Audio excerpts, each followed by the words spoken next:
Days Cars, making improvements to machining tools and testing things like lead screw covers so you don't have to.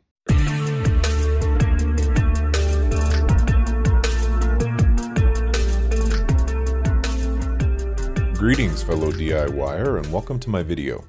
I've had my mill lathe combo for about 15 years, and I've used it a fair amount. I'm not a machinist that's using it every single day, but I've used it a fair amount. And over the course of that time, due to friction and chips and grit in the lead screw, I eventually had quite a bit of slop in the lead screw nut.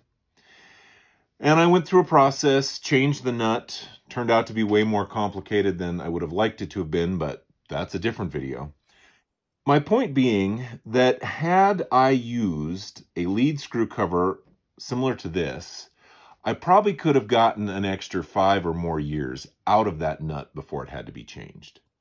Now, with my mill lathe combo being just that, a mill lathe combo, there was no ready-made kit. There was no simple option for adding a lead screw cover. I went online, did some searches. I found this guy at Amazon, and I found this one at Walmart. They are both right around 20 bucks, give or take, and they both had free returns. So I figured let's order them up, see which one is going to work better. Now, this one doesn't have the distance that this one does. Like when this one's stretched out, it is extremely long. This one doesn't quite cover the entire lead screw when it's fully stretched out. Plus, the way they're set up, this one, you really wouldn't want to cut it or modify it. Where this one, I could pretty easily cut it in half and just use half on each side of the carriage nut. So for this guy, I actually ended up ordering 2. Now this one, it's been stretched out because I played with it a little bit, but they actually are identical lead screw covers. Now at first glance, I've definitely noticed some things here. This one is extremely stiff. Like it takes some doing to get it compressed. And my concern with it is, see, because of that, it's bulging out. So if I end up using this on the lead screw, I have a feeling it's gonna tend to bend and move as it's on the lead screw. Whereas this guy is more accordion and it's keeping a general shape. Right off the bat, that one's looking like it's going to be a little better. My plan is to do a couple of tests on these on the bench and see if one maybe does perform better than the other. That way, one of 2 things can happen. I can return whichever one I don't end up needing, or I don't have to go through all the headache of it, say, installing one and determining that it's not actually going to work the way I want it to. So here's my bench test. This is the lead screw out of my lathe.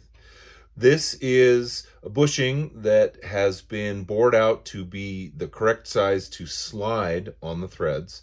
It's acting as a sliding nut instead of the actual nut because I wouldn't want to just spin the whole thing. And then I've got it up on blocks so that I can test it. Now, obviously, if I was going to use this, I would cut it in half. And this end would attach over here, and then this end would attach here, so that the nut was in the middle. That way, when it's compressed, you've got about this much on each end.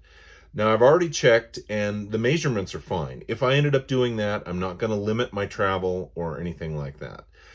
But I just wanted to put it on here to see how it functions.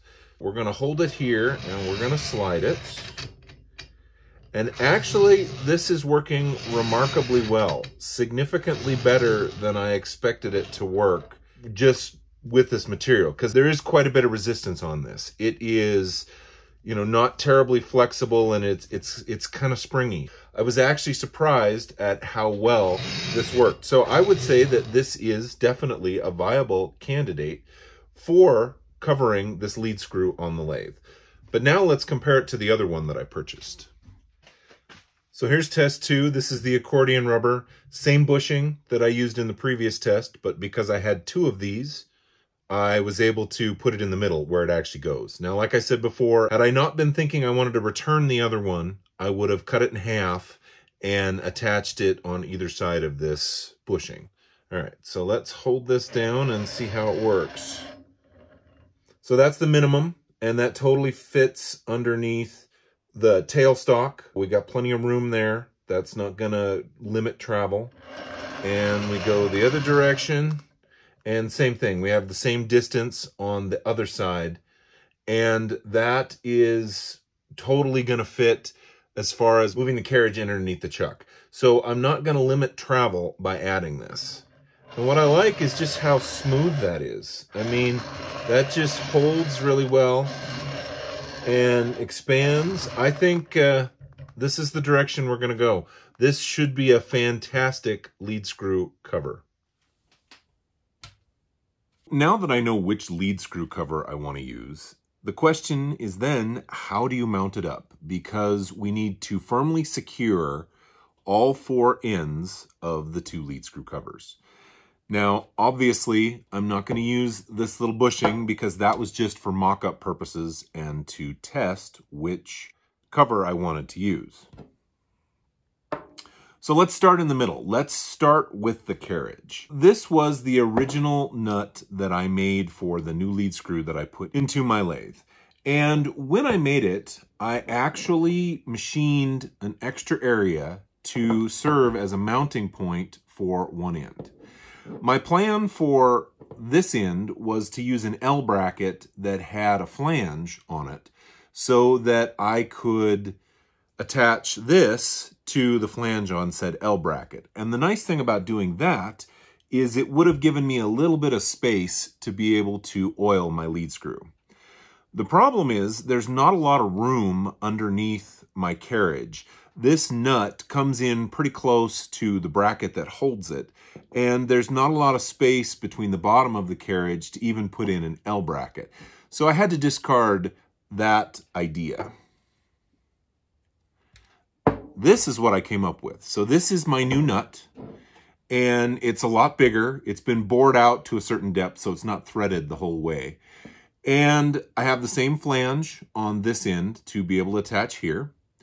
I added a ball oiler. As you can see, the ball is missing. It actually protruded down into the threads, and I forgot about the fact that there's a spring in there.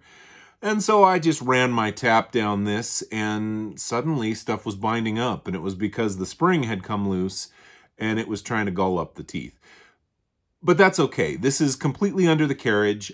This will be perpendicular to the floor, so I'm not worried about dust and debris falling in that, and I should still be able to use that as a way to oil my lead screw. Now the problem is, as you can see, this end is a whole lot thicker than this end is.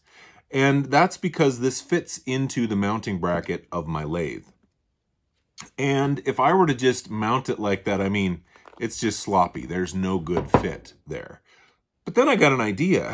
Why not cut a groove in one end, take an O-ring, fit it into the groove, and now we have a flange that it will catch on. So we can now take and install the lead screw cover over it, pull it tight. Now, obviously that O-ring is not going to be strong enough by itself to keep this from coming off, but it's a good start. And now when I clamp this down, it will hold in place and should be good and secure.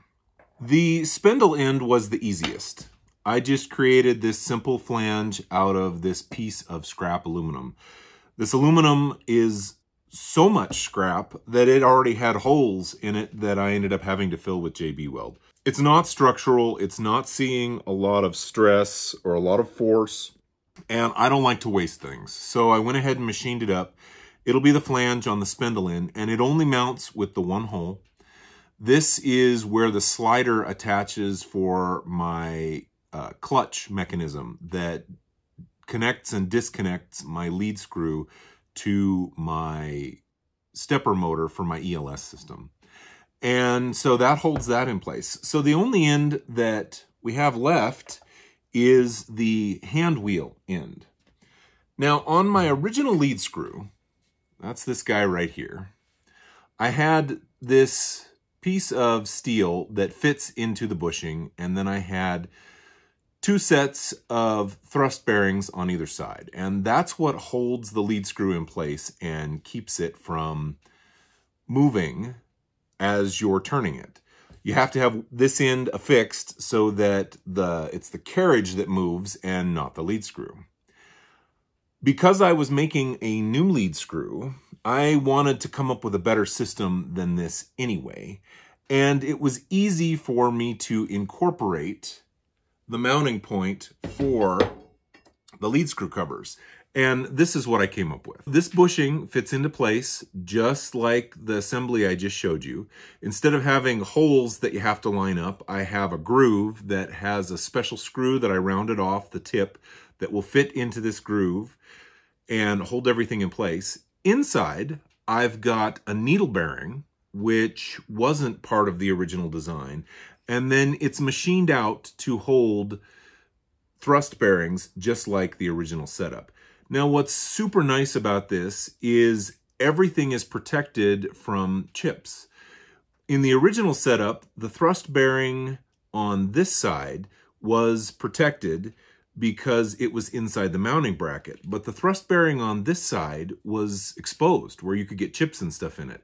So now it is completely covered, and I can easily fit the lead screw cover over the top and clamp it down. And because this is held firmly in place, there's no spinning action. We're just going to get the accordion action as the carriage moves. And that's it. That's the 4 corners. Now, you may be asking yourself, how is he going to secure these lead screw covers to these mounting points? Well, the simple answer there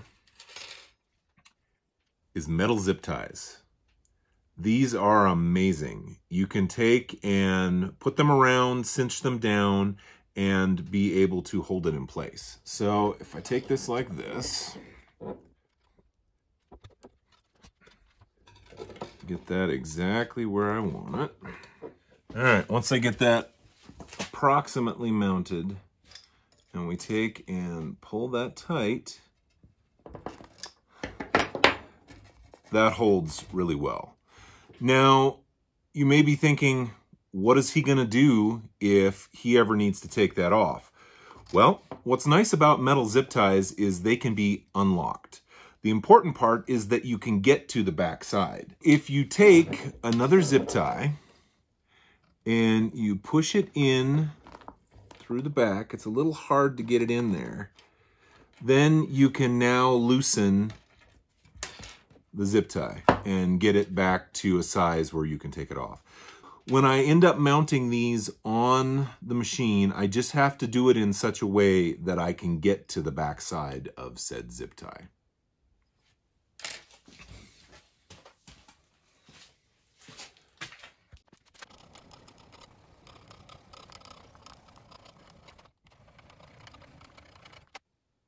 The new lead screw is super smooth, and with the lead screw covers, it should stay that way for a long, long time. If you like what you've seen, please click like. If you'd like to see more, please subscribe. Thanks for watching.